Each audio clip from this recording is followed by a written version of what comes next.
بازرگانی در شهر بغداد زندگی می‌کرد و از مال دنیا بسیار داشت. روزی می‌خواست به سفر حج برود، دار و ندار خود را تبدیل به جواهر کرد و آن را در کیسه‌ای قرار داد و پیش قاضی برد. تا به صورت امانت به او بسپرد.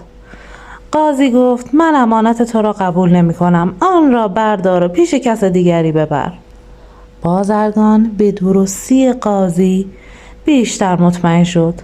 اصرار کرد که قاضی امانت او را قبول کند. قاضی گفت کیسه تو را لاک و مهر می کنم، خودت ببر در یکی از قفسه های دست راست کتابخانه بگذار و بعد از سفر هم بیا آن را بردار. بازرگان قبول کرد. قاضی کیسه او را لاک و مهر کرد و بازرگان آن را برد و در گوشه ای از کتابخانه قاضی گذاشت. بعد به سفر رفت و حج خود را انجام داد و با مقداری سوغاتی پیش قاضی برگشت. قاضی از گرفتن سوغات امتناع کرد، اما بازرگان اصرار کرد و بالاخره قاضی پذیرفت. بعد بازرگان سراغ امانتی خود را گرفت و قاضی گفت کدام امانتی؟ بازرگان نشانی داد. قاضی گفت اگر در کتابخانه گذاشته ای حتما همانجاست. بازرگان به کتابخانه قاضی رفت و کیسه خود را با لاک و مهر دست نخورده آنجا دید، اما چیزی در آن نبود. سوراخی در ته کیسه بود. بازرگان بر سر زنان نزد قاضی برگشت و ماجرا را به او گفت.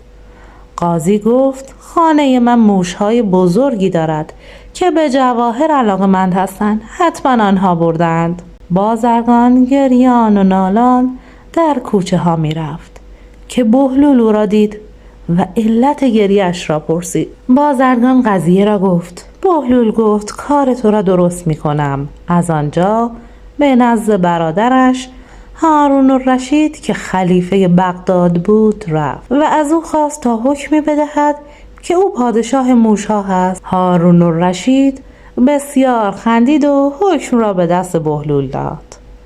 بهلول 500 نفر را با بیل و کلنگ اجیر کرد و به خانه قاضی رفت و دستور داد که پیهای خانه را بکنند. نوکران قاضی به او خبر دادند چه نشسته ای که الان خانه‌ات خراب می شود. قاضی چند نفر را فرستاد تا علت را از بهلول بپرسند. بهلول در جواب گفت می خواهم این خانه را خراب کنم و تمام موشهایی که زیر پی هستند تنبیه کنم و جواهری را که از حاجی بازرگان بردند پس بگیرم. فرمان هم از خلیفه گرفتم. قاضی آمد و گفت دستم به دامنت، بگو پیها را نکنند، من جواهر بازرگان را صحیح و سالم به تو میدهم تا به صاحبش برسانی. بهلول به کارگران دستور داد دست از کار بکشند. قاضی رفت و جواهر را آورد. بهلول با جواهر نزد خلیفه رفت و گفت که بازرگان را بخواهد. بازرگان آمد و جواهرهایش را به او دادند و هارون الرشید دستور داد که ریش‌های قاضی را بتراشند و بر خری برهنه سوار کنند. چنین کردند. لوحی هم بر گردنش آویختند که بر روی آن چنین نوشته بود سزای خیانت در امانت چنین است. بهلول شبی در خانه‌اش مهمان داشت و در حال صحبت با مهمانش بود که قاصدی از راه دور رسید. قاصد پیام قاضی را برای او آورده بود. قاضی می‌خواست بهلول آن شب شام مهمانش باشد. بهلول به قاصد گفت که از طرف من از قاضی عذر بخواه، من امشب مهمان دارم و نمیتوانم بیایم. قاصد رفت و چند دقیقه دیگر برگشت و گفت قاضی میگوید قدم مهمان بهلول هم روی چشم. بهلول بیاید و مهمانش را هم بیاورد. بهلول با مهمانش به طرف منزل قاضی به راه افتادند. او در راه به مهمانش گفت فقط دقت کن، من کجا می نشینم تو همانجا بنشین، هرچه می خورم تو هم بخور، تا از تو چیزی نپرسیدند حرفی نزن، اگر از تو کاری نخواستند کاری انجام نده. مهمان در دل به گفته های بهلول میخندید و میگفت نگاه کن، یک دیوانه به من نصیحت میکند. وقتی به مهمانی قاضی رسیدند، خانه پر از مهمانان مختلف بود. بهلول کنار در نشست، ولی مهمان رفت و در بالای خانه نشست. مهمانان کم کم زیاد شدند و هر کس می آمد در کنار بهلول می نشست و بهلول را به طرف بالای مجلس می راند. بهلول کم کم به بالای مجلس رسید و مهمان به دم در. غذا آوردند و مهمانان غذای خود را خوردند. بعد از غذا میوه آوردند، ولی همراه میوه چاقویی نبود. همه منتظر چاقو بودند تا میوه های خود را پوست بکنند و بخورند. ناگهان مهمان بهلول چاقویی دست طلایی از جیب خود درآورد و گفت بیایید با این چاقو میوه هایتان را پوست بکنید و بخورید. مهمانان به چاقوی طلا خیره شدند. چاقو بسیار زیبا بود و دسته ای از طلا داشت. مهمانان از دیدن چاقوی دست طلایی در جیب مهمان بهلول که مرد بسیار فقیری به نظر می رسید تعجب کردند. در آن مهمانی 6 برادر بودند که وقتی چاقوی دست طلایی را دیدند به هم اشاره کردند و برای مهمان بهلول نقشه کشیدند. برادر بزرگتر رو به قاضی که در صدر مجلس نشسته بود و میزبان بود کرد و گفت قاضی، این چاقو متعلق به پدر ما بود و سالهای زیادی است که گم شده است. ما اکنون چاقو را در جیب این مرد پیدا کرده ایم. ما می‌خواهیم داد ما را از این مرد بستانی و چاقوی ما را به ما برگردانی. قاضی گفت آیا برای گفته هایت شاهدی هم داری؟ برادر بزرگتر گفت 5 برادر دیگرم در اینجا هستند که همه‌شان گفته های مرا تصدیق خواهند کرد. 5 برادر دیگر هم گفته های برادر بزرگ را تایید کردند و گفتند چاقو متعلق به پدر آنهاست که سالها پیش گم شده است. قاضی وقتی شهادت 5 برادر را به نفع برادر بزرگ شنید، یقین کرد که چاقو مال آنهاست و توسط مهمان بهلول به سرقت رفته است.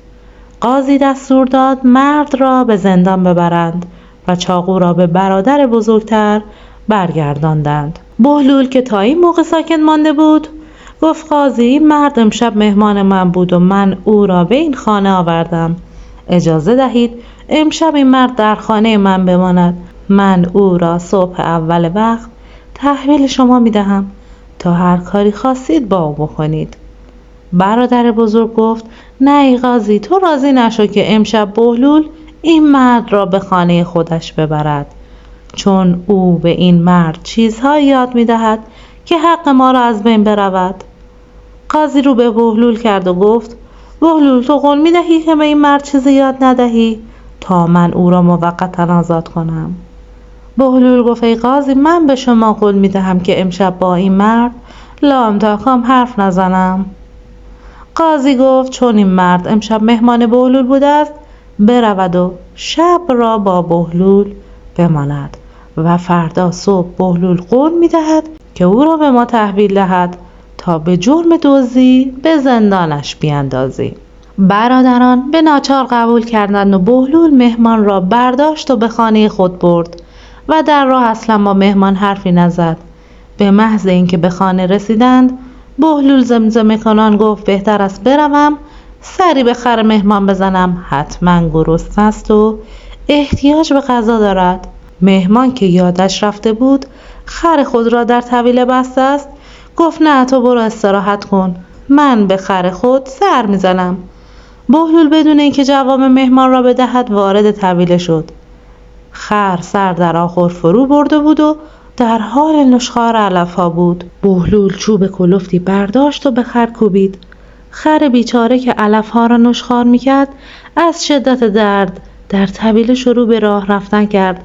بهلول گفت ای خر خدا، مگر من به تو نگفتم وقتی وارد مجلس شدی حرفی نزن، هر جا که من نشستم تو هم بنشین. اگر از تو چیزی نخواستن دست به جیبت نبر. چرا گوش نکردی؟ هم خودت را به درد سر انداختی هم مرا. فردا تو به زندان خواهی رفت. آن وقت همه خواهند گفت بهلول مهمان خودش را نتوانست نگه دارد و مهمان به زندان رفت. بهلول ضربه شدیدتری به خر بیچاره زد و گفت ای خر، گوش کن. فردا اگر قاضی از تو پرسید این چاقو مال توست، بگو نه. بگو من این چاقو را پیدا کردم و خیلی وقت بود که دنبال صاحبش میگشتم تا آن را به صاحبش برگردانم، ولی متاسفانه صاحبش را پیدا نمی کردم. اگر این چاقو مال این 6 برادر است، آن را به آنها می دهم. اگر قاضی از تو پرسید این چاقو را از کجا پیدا کرده ای، مگر در بیابان چاقوی دست طلا ریختند که تو آن را پیدا کرده ای؟ بگو پدرم سالها پیش کاروان سالار بزرگی بود و همیشه بین شهرها در رفت آمد بود. مال و تجاره زیادی به همراه می برد و با آنها تجارت می کرد، تا اینکه ما یک شب خبردار شدیم که پدرم را دزدان کشتند و مال و اموالش را بردند. من بالای سر پدر بیچاره‌ام حاضر شدم. پدر بیچاره‌ام را دزدان کشته بودند و تمام اموالش را برده بودند و این چاقو تا دسته در قلب پدرم فرو رفته بود.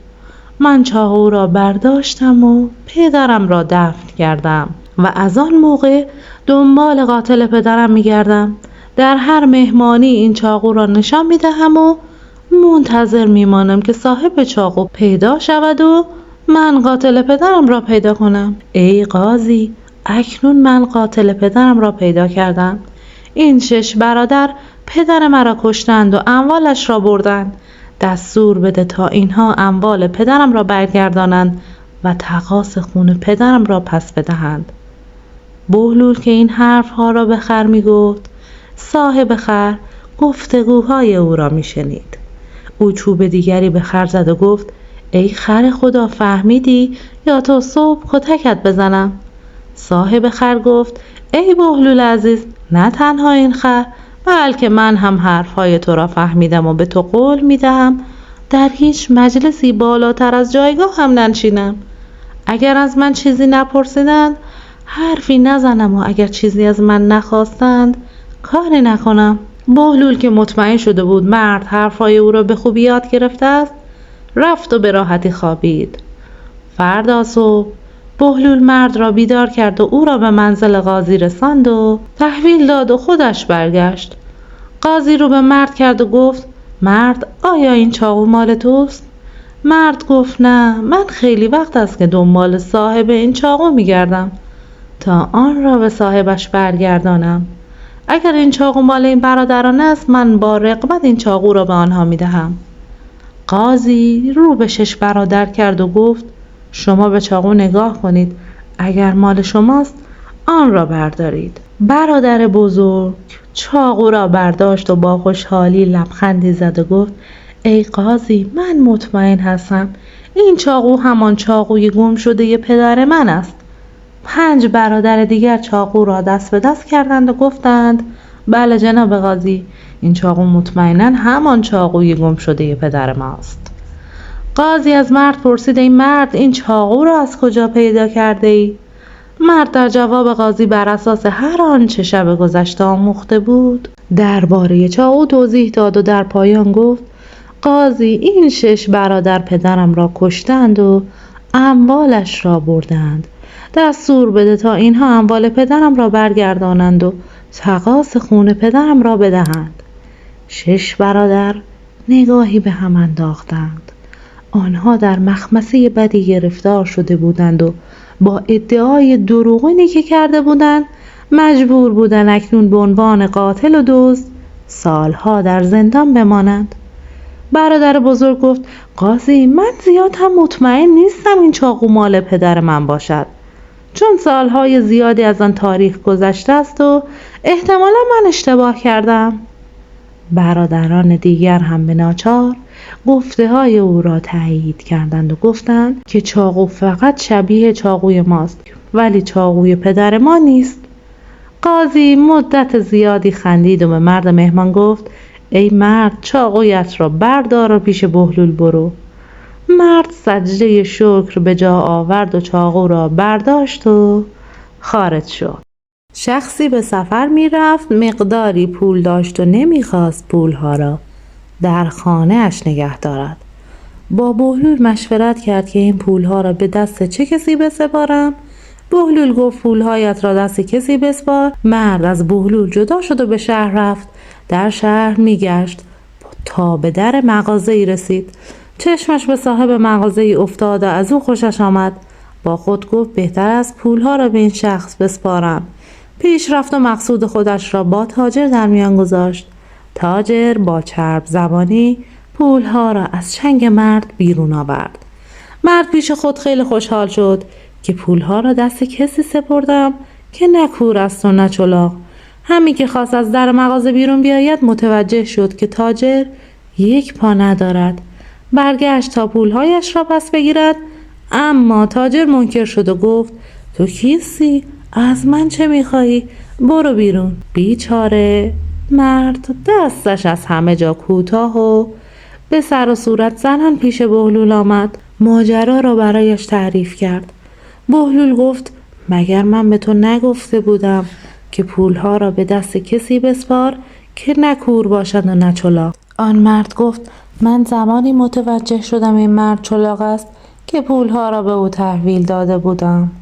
بهلول دید که آنچه نباید شده است، کار از کار گذشته است، باید تدبیری بیاندیشد. بنابراین به مرد گفت من اکنون به دکان همان تاجر می روم، تو هم پشت سر من بیا. همین که من با او سرگرم صحبت شدم، هر 5 دقیقه یک بار تو به داخل دکان بیا و پولهای خود را مطالبه کن تا مادامی که پولها را نگرفته اید دست از مطالبه برندار. بهلول نزد تاجر آمد و گفت جناب تاجر، میخواهم رازی را با تو در میان بگذارم که تا به حال نزد کسی نگفتم. تاجر گفت چه رازی؟ بهلول این گونه گفت راز 7 خمره طلا. از شنیدن کلمه طلا چشمان تاجر برق زد. پیش خود گفت که حتما بهلول قصد دارد طلاها را به او بسپارد. بنابراین گفت بهلول بگو ببینم که اوضاع از چه قرار است. بهلول گفت آقای تاجر، امشب من از جایم برخاستم و راه افتادم، آنقدر رفتم تا از شهر خارج شدم. به غاری رسیدم. داخل غار که شدم، به به چه دیدم!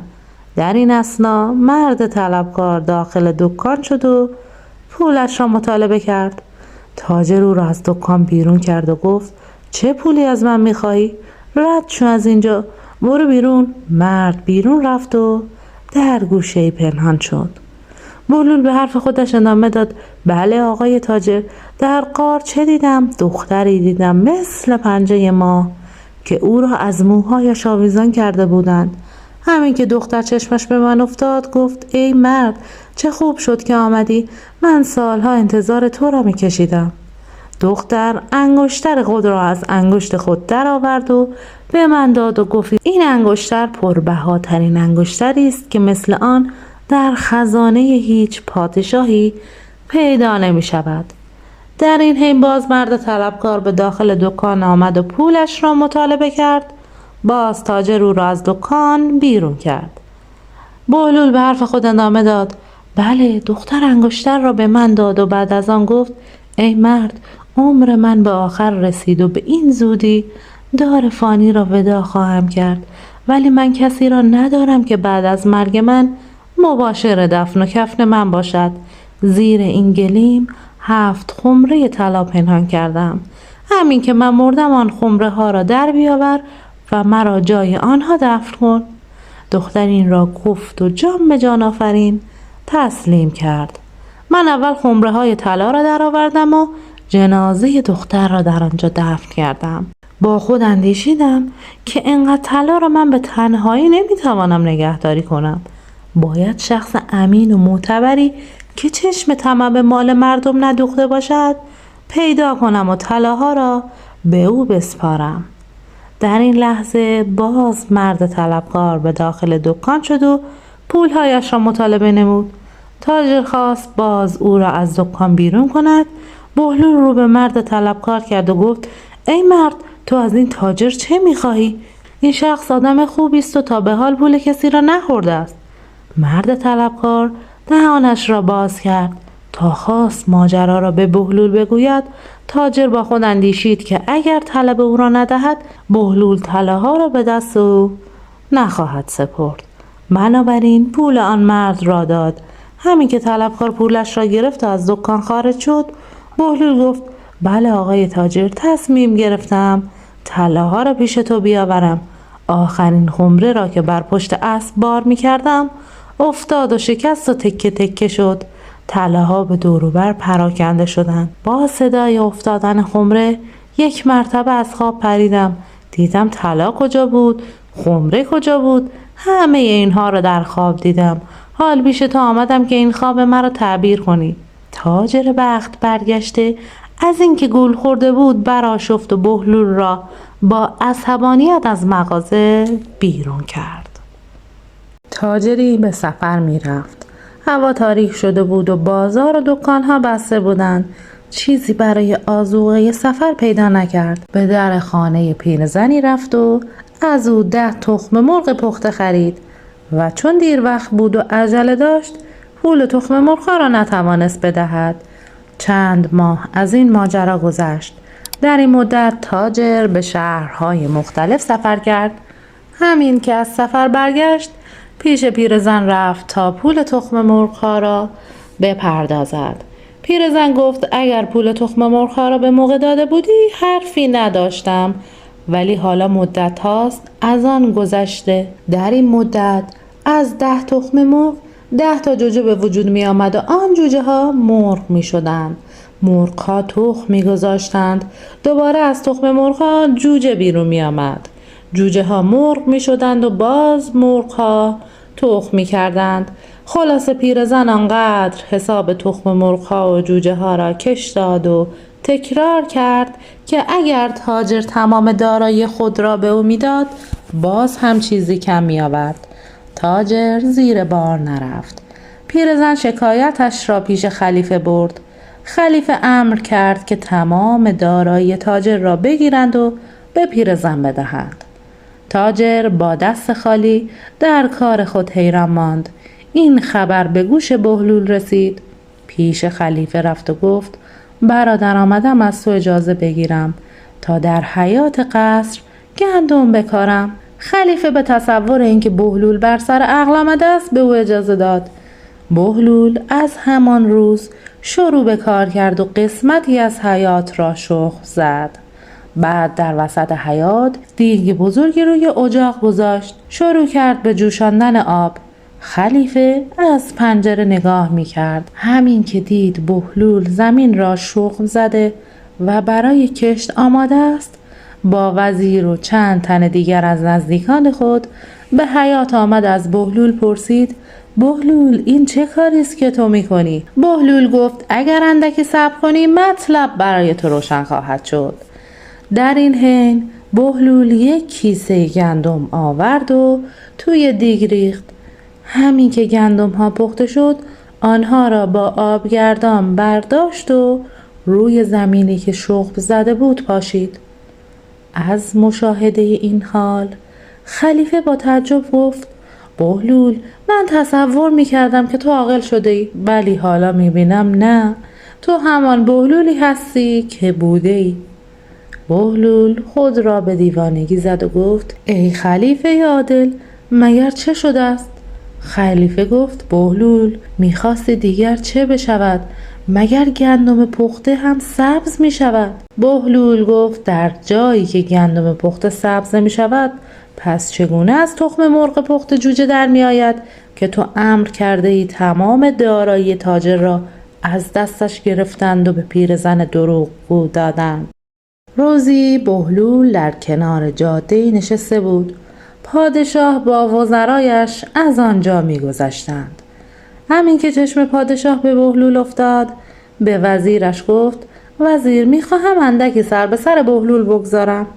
از او چیزی بپرسم ببینم آیا میتواند پاسخ بدهد یا نه.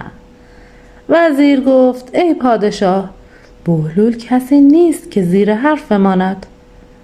پادشاه نزد بهلول رفت و از او پرسید تو کیستی و در اینجا چه میکنی؟ بهلول جواب داد من هیچم و هیچ کاری هم نمی کنم. پس تو کیستی؟ پادشاه گفت من پادشاهم. بهلول پاسخ داد تو پادشاهی؟ پس بالاتر از پادشاه کیست؟ پادشاه گفت هیچ چیز. بهلول از فرصت استفاده کرد و گفت پس مقام من که هیچم از تو بالاتر است. پادشاه گفت فرمان مرا بدون چونه چرا همه اجرا میکنند. هر که را بخواهم به دار میزنم و هر کجا را بخواهم تار و مار میکنم. از شنیدن اسم من لرزه بر اندام همه میافتد. جایی که بهلول نشسته بود مگس زیاد بود و او را ناراحت میکرد. بهلول گفت حالا که همه از تو فرمان میبرند امر کن مگس ها از اینجا بروند و مرا آزار ندهند. از این حرف پادشاه عصبانی شد و راه خودش را کشید و از آنجا رفت. روزی از کشور همسایه برای خلیفه 10 نفر مهمان آمده بود. در اثنای صحبت یکی از ایشان پرسید ای خلیفه تو شخص مقتدری هستی، اما چرا به فکر برادرت بهلول نیستی و به او کمک نمی کنی تا از دلقک بازی دست بردارد؟ خلیفه گفت بهلول کسی است که نه پیش من می آید و نه از من پول قبول می کند. مهمانان تعجب کردند و گفتند که همچین چیزی بعید است. خلیفه چون تعجب مهمانان را دید گفت بهتر است برویم خود بهلول را پیدا کنیم و شما از نزدیک او را ببینید. خلیفه و مهمانانش به راه افتادند و در شهر دنبال بهلول گشتند تا اینکه روی پلی رسیدند. بهلول از روبرو به طرف ایشان می آمد. خلیفه کیسه‌ای پر از طلا بر سر راه بهلول انداخت و خودشان در گوشه پنهان شدند. بهلول همین که روی پل رسید عمدن چشمانش را بست و با صدایی که از دور شنیده میشد با خود گفت حالا چشمانم را ببندم و ببینم نابینایان چگونه از روی پل میگذرند. بهلول یک چشم خود را بست و از گوشه چشم دیگرش نگاه میکرد که از روی پل طوری گذشت که گویا کیسه زر را ندیده است. خلیفه به مهمانان گفت دیدید که بهلول چگونه عمدن چشمانش را بست و چنان وانمود کرد که گویا کیسه طلا را اصلا ندیده است. بهلول فهمید که خلیفه درباره او صحبت می‌کند. پیش رفت سلام کرد و یک شاهی پول از جیبش درآورد و به خلیفه داد و به او گفت خلیفه جیبم سوراخ است، میترسم این پول از جیبم بیفتد و گم شود. این پول را به تو میدهم به شرطی که هر وقت و در هر زمان از تو خواستم باید بدون چونه چرا به من پس بدهی. هارون الرشید بدون چونه چرا این شرط را پذیرفت و راضی شد. بهلول میدانست که هارون هر روز جمعه به حمام می رود. یک روز جمعه به گرمابه رفت و بر در گرمابه منتظر نشست. همین که هارون به حمام داخل شد اندکی بعد او هم به حمام رفت و به جامدار گفت برو به هارون بگو که بهلول پولش را می خواهد. اندکی بعد بهلول به نزد هارون رفت. خلیفه به بهلول گفت من که در حمام پول ندارم به تو بدهم، صبر کن وقتی که از حمام بیرون آمدم عوضش 10 شاهی به تو میدهم. بهلول گفت من با تو شرط بستم، من پولم را در همینجا میخواهم. هارون هرچه اصرار کرد که بهلول از مطالبه خود دست بردارد، بهلول لجاجت به خرج میداد و گفت که خلیفه مقتدری هستی، در حمام به این بزرگی نمیتوانی یک عباسی مرا بدهی، پس چگونه میتوانی در آن قبر تنگ و تاریک حق فقیر و فقرا را پس بدهی؟ در یکی از روزهای تابستان بهلول بنا به عادت همیشگیش بر سر راه کاروانیان نشسته بود و گل میفروخت. به هر یک از خریداران نیز سخن حکمت آمیزی میگفت و از بس که آنجا نشسته بود حوصله‌اش سر رفت و خوابش آمد. لباسهایش را در آورد و به جای بالش زیر سرش گذاشت. لباس رو را نیز به رویش کشید و خواست اندکی رفع خستگی کند. دراز کشیدن همان بود و به خواب رفتن بهلول همان. از قضا باد لباس را از روی بهلول کنار زد و در این اثنا قافله ای از آنجا می گذشت. با سر و صدای قافله بهلول از خواب پرید و دید باد لباس را از روی او با خود برده است. به جستجوی لباس این طرف آن طرف دوید. از این دویدن‌های او قاطرهای قافله رمیدند و آشفتگی بسیاری در قافله افتاد. اهل قافله خشمگین بر سر بهلول ریختند و می‌خواستند او را بزنند. بهلول پا به فرار گذاشت. چون جای مناسب برای پنهان شدن نیافت، یک سره به بارگاه هارون آمد. در بارگاه باز بود. خلیفه وزرا و امرا را دور خود جمع کرده بود و به شکایت مردم رسیدگی می‌کرد. خلیفه بهلول را با وضع آشفته و پریشان دید و از او پرسید: بهلول، از کجا میایی؟ این چه وضعی است؟ بهلول اندکی آرام گرفت و سپس گفت: برادر، از آن دنیا میایم. خلیفه گفت: خیر باشد. از آن دنیا چه خبر بهلول؟ گفت: ای خلیفه، مبادا که قاطرچی را برمانی. خلیفه گفت: بهلول، این چه حرفی است که تو میزنی؟ اگر قاطرچی ها را برانم چه می شود؟ بهلول گفت: به پشت سر من نگاه کن، ببین چقدر آدم چماق به دست می آیند. خلیفه گفت: بهلول، چه کار کرده ای که آنها این گونه تو را تعقیب می کنند؟ بهلول گفت: ای خلیفه، من کاری نکردم به جز اینکه قاطرهای آنها را رمیدم. سپس به خلیفه گفت: تو اینجا چه کار می کنی؟ خلیفه گفت: من به شکایت مردم رسیدگی می کنم. بهلول گفت: خب مسئله روشن شد. مثل اینکه تو هم قاطر مردم را می رمانی. من فقط قاطر قافله را می رمانم. مرا اینطور تعقیب می کنند و اگر دستشان بیفتند من را تکه تکه خواهند کرد. وای به حال تو که قافله انسانها را می رمانی. پس با تو چه معامله‌ای خواهند کرد؟ روایت کردند که بهلول را کسی در حال خنده ندیده بود. خلیفه امر کرد جارچی‌ها جار زدند که اگر کسی خبر بیاید که بهلول را به خنده دیده است، به او خلعت فراوان خواهد داد. روزی از روزها بهلول که در کوچه های تبریز میگشت به در دکان قصابی رسید. دید که لاشه هر حیوانی را از پای خودش از قلاب آویزان کردند. از یکی لاشه گوسفند، از دیگری لاشه بز، از سومی ران گاو. از مشاهده آنها بهلول خنده‌اش گرفت و شروع کرد به قاه قاه خندیدن. قصاب که خنده بهلول را دید پیش خلیفه رفت و گفت: ای خلیفه، خلعت مرا بده که من بهلول را در حال خنده دیدم. خلیفه بهلول را احضار کرد و از او پرسید: آیا این حقیقت دارد که تو امروز در جلوی دکان این مرد خندیده ای؟ بهلول تایید کرد. خلیفه انعام قصاب را داد و او را مرخص کرد. سپس از بهلول پرسید: بهلول، تا به حال کسی تو را در حال خنده ندیده بود. سبب خنده امروز تو چه بود؟ بهلول گفت: ای برادر، من همیشه از اعمال زشت تو نگران بودم و میترسیدم مبادا مرا به خاطر اینکه برادر تو هستم عوض تو مجازات کنند. ولی امروز که گذرم از جلوی دکان قصابی افتاد، دیدم که هر حیوانی را از پای خودش آویزان کردند و مطمئن شدم که هر کس جزای اعمال خودش را خواهد دید.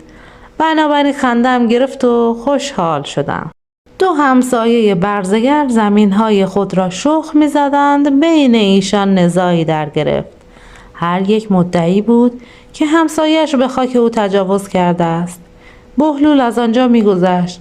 از ماجرا باخبر شد. پیش رفت و به ایشان گفت: شما 2-3 قدم خود را به عقب بکشید تا من از خود خاک بپرسم تا ببینم حرف خاک چیست. برزگرها خود را عقب کشیدند. بهلول خم شد و گوشش را به خاک چسباند. سپس برخاست و گفت: خاک میگوید که هر دوتایشان دروغ میگویند. من مال هیچ یک از آنها نیستم، بلکه آنها مال منند. برزگرها هر دو با یک زبان گفتند: یعنی چطور ما مال خاکیم؟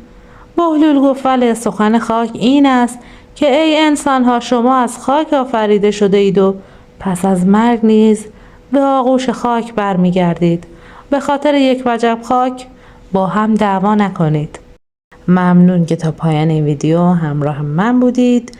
امیدوارم داستان جذاب از بهلول رو دوست داشته باشین و از شنیدنش لذت برده باشین. خوشحال میشم کانال منو سابسکرایب کنید، زنگوله رو روشن کنید، ویدیو رو لایک کنید و نظرتون رو برام بنویسید. خدا یار و نگهدارتون.